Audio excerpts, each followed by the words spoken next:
Thanks for having me. Now that I have no platform, I'm just going to do Redacted tonight on a street corner with a tin can. So. Well, in DC, you'll get a lot of attention. The world needs buskers too. You know what I'm saying? Yes, indeed. So, I'm sort of ashamed to admit, but I didn't know this was all going on. And then I saw your explanation as to what happened. That was really the first time I heard of this.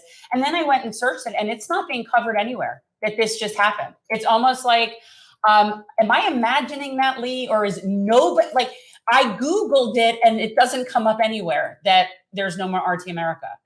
There are some articles, but you're right that it's not like a big, I mean, there should be journalists everywhere outraged because they should be defending journalism, whether it's something they agree with or not. And I guarantee you that if Fox News were shut down tomorrow, you'd have people on CNN saying it was wrong. Whereas right now you have all of the liberal Twitter sphere just celebrating and everything. And there are very few articles, there's one CNN article and a few others.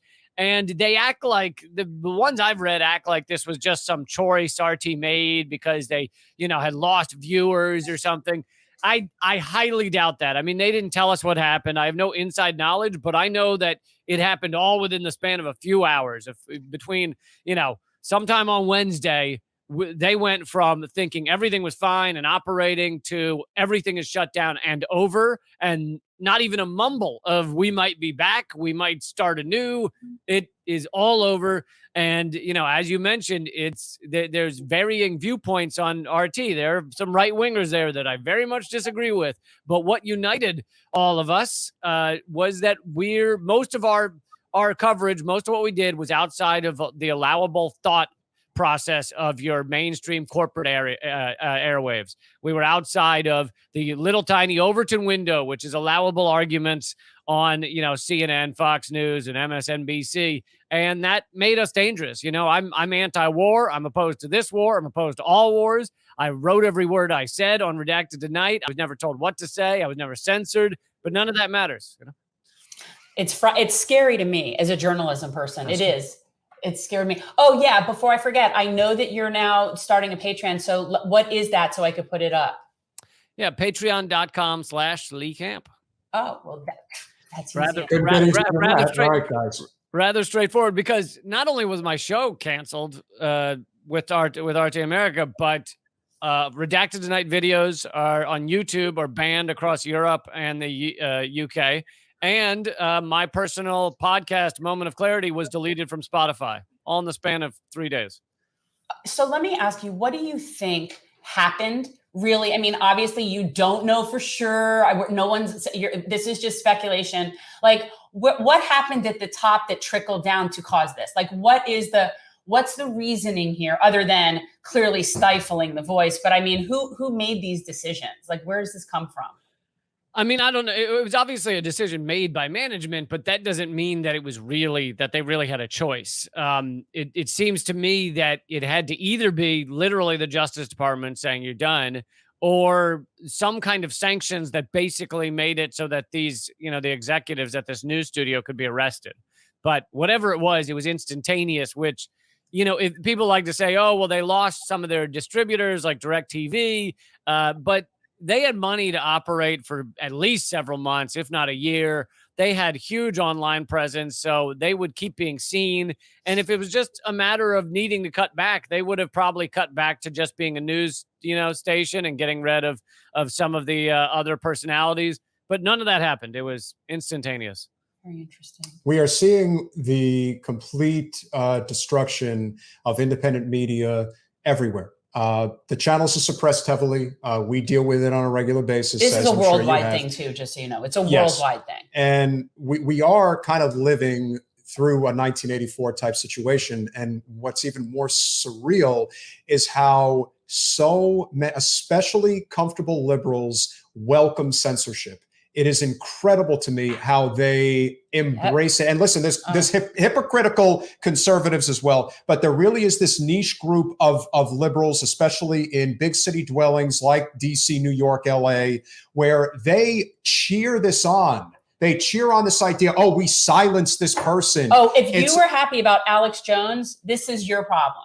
This is your problem. Yeah. I wasn't in favor of Trump being deplatformed, and I'm never No, in favor and of if anything, I thought Trump should have been punished. But it's like you just cut him off forever. No, now it's like you want the movement to go underground. And if you could talk about what that's been like, watching this slow death that's been going on, and everyone's feeling it now.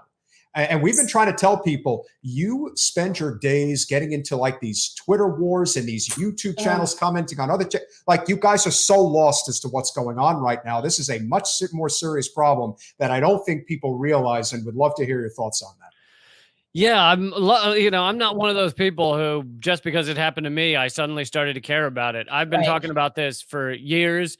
I think the first one to be cross-platformed, cross-deleted from multiple platforms was Alex Jones. And I said then that I disagree with just about everything Alex Jones says, but unless he's calling for people to be harmed physically, then I don't think that should happen, because guess what? It's going to happen to us next. It's going to happen to you next. And sure enough, here we are. And instead, people like to act like, Dave Chappelle and Joe Rogan have been canceled. They're still on the largest platforms in the world. Like, no, I've been deplatformed. I've been canceled. Like, it's this laughable debate. But yeah, it's been going on for years, largely since Trump got into office was when it started. But a couple of years ago, and very few people raised hell about this, but I tried to, there were 800 pages deleted from Facebook, including Free Thought Project, Police the Police, an anti-police brutality page, antiwar.com.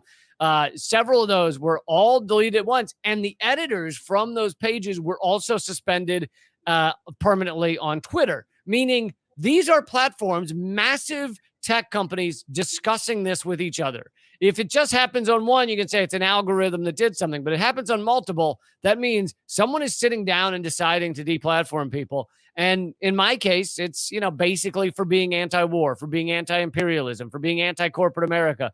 Those are the ideas that make me, a leper, went to mainstream media, and make me now deplatformed in a larger way. Right. It's the people that are pacifists that are most threatening in the world. I recognize it's just pacifists are not profitable. Right. They're not. Well, it's just, they're very threatening with all that, anti-imperialist stuff. Thanks for watching. If you want to support our mission to transform politics into service, please like this video, subscribe, follow us on social media, and consider joining our Patreon, where you'll get early access to our interviews as well as other exclusive content. Links are in the description. Peace out.